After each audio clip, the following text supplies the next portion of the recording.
It's a pride to be a Filipino, to be born in a promised soil, pure in blood and flesh, hail a dignity to the world.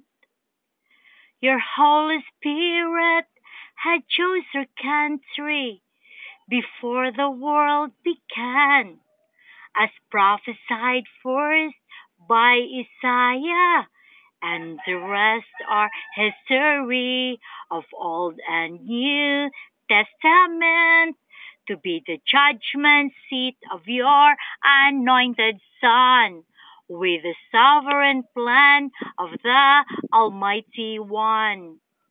Your divine mercy for Jesus Christ blooms an ethereal rose of illumination.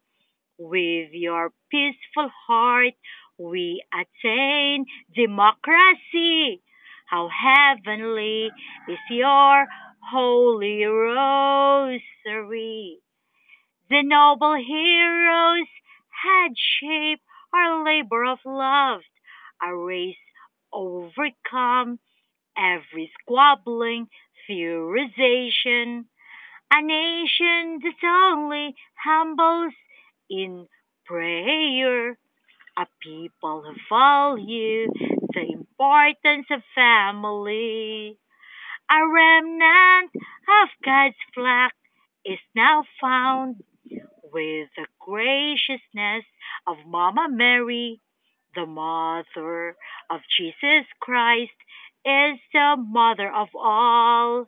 The Queen of Heaven and Universe is the one who made us all. We owe a lot to you, our Mother of perpetual help.